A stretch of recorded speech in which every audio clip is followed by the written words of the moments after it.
নমস্কার বন্ধুরা, চলে এসেছি মিনতি রান্নাঘর নিয়ে। দেখুন আমি আজ একটু বেগুনি বানাবো। দেখুন ধনেপাতা, গোলমরিচ আর একটু হলুদ, লবণ আর একটু কালো জিরে দিয়ে আমি বেসনের মধ্যে দিয়ে ফাটিয়ে নেব। বেসনটাকে খুব ভালো করে নিয়ে আধ ঘন্টা রেখে দেব। দেখুন কড়াইয়ের মধ্যে আমি একটু সর্ষে তেল, একটু সাদা তেল মিক্স করে গরম করব। এদিকে দেখুন লবণ, একটু হলুদ, একটু গোলমরিচ আমি মেখে নেব। বেশি লবণ দেবেন না, তাহলে বেসনটা ছেড়ে যাবে। অল্প লবণ দেবেন। দেখুন আমি এবার বেসনের মধ্যে বেগুনটা দিয়ে দিলাম। দিয়ে আমি সর্ষে তেল যে গরম হয়েছে, সাদা তেল দেখুন একটু দিয়ে দেখলাম এক ফোঁটা, হ্যাঁ হয়ে গেছে আমার তেলটা। এবার আমি বেগুনটা ছেড়ে দেবো ওর মধ্যে। বেগুনটা ছেড়ে দিলাম। দেখুন এবার গ্যাসটা একটু কমিয়ে দেবেন, দিয়ে দেখুন লাল লাল করে ভেজে নেবেন।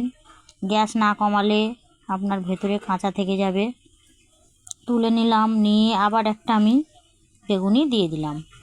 এরকম একে একে আমি ভেজে নেব, ভেজে তুলে নেব। আপনারা বিকেলে মুড়ির সঙ্গেও খেতে পারেন, দুপুরে খাবার সঙ্গেও খেতে পারেন। দেখুন কি সুন্দর আমার ফুলেছে। আমি কোনো খাওয়া সোডা কিছু ব্যবহার করিনি, শুধু এই মশলাই ব্যবহার করেছি, হলুদ, লবণ, গোলমরিচ। খেয়ে দেখতে পারেন আপনারা।